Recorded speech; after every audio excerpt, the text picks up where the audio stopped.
Selamat kembali ke channel Edvino ISTV. Jangan lupa untuk tekan butang subscribe, like video ini supaya Anda tidak ketinggalan dengan semua perkongsian berita yang saya akan kongsikan di dalam channel ini.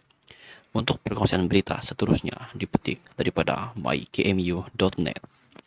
Mahathir berisiko ditahan jika tak sertai RCI Batu Putih bila dipanggil. Mahathir berisiko ditahan jika tak sertai RCI Batu Putih bila dipanggil.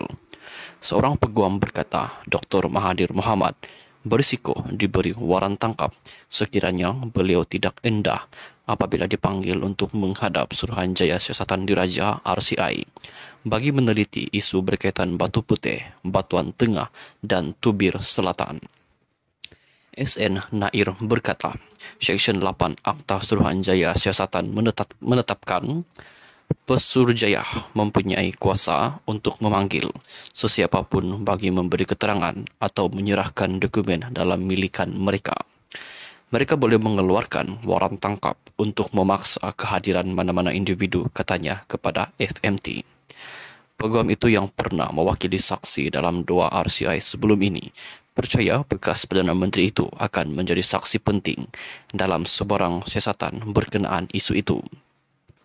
Beliau mengulas kenyataan oleh Peguam Mahathir, Rafiq Rashid Ali, minggu lepas bahawa Mahathir mungkin tidak akan menyertai prosiding RCI itu selagi ia dipengerusikan oleh bekas Ketua Hakim Negara Rauf Sharif. Rafiq mendakwa pelantikan Rauf sebagai pengerusi RCI itu bertentangan dengan prinsip keadilan asasi memandangkan beliau pihak yang berkepentingan. Menurutnya, Mahathir pada tahun 2017 memfailkan permohonan semakan bagi mencabar keabsahan pelantikan Rauf sebagai hakim tambahan. Mahkamah Persekutuan melepasi usia persaraan ditetapkan dalam perlembagaan. Mahathir menjadi Perdana Menteri untuk kali kedua pada 10 Mei 2018 selepas Pakatan Harapan memenangi pilihan raya umum dan kemudian meletak jawatan pada Februari 2020. Rafiq berkata Rauf menemui Mahathir pada 15 Mei 2018 untuk menyuarakan hasrat meletak jawatan sebagai Ketua Hakim. Rauf kemudian mengutus surat peletakan jawatan kepada Yang di-Pertuan Agong pada 7 Jun 2018 yang diperkenan 4 hari kemudian.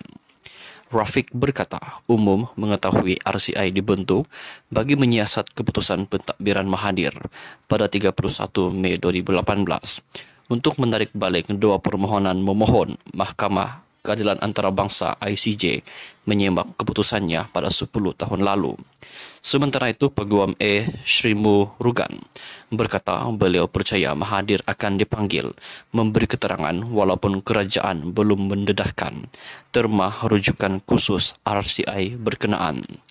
Mahathir dan jemaah menterinya memutuskan pada tahun 2018 untuk menarik balik permohonan untuk menterbalikkan keputusan ICJ menganugerahkan kuasa undang-undang ke atas Batu Putih kepada Singapura, katanya. Dalam pembelaannya terhadap saman sivil difailkan Hatta Sanuri berhubung penarikan balik itu, Putrajaya berkata ia membuat keputusan berbuat demikian selepas mengambil kira pandangan perunding undang-undang asing berhubung perkara berkenaan, jelas FMT. Mahathir berisiko ditahan jika tak sertai RCI Batu Putih bila dipanggil. Sekian saja dulu perkongsian berita untuk hari ini. Jumpa Anda di perkongsian berita yang seterusnya. Bye-bye.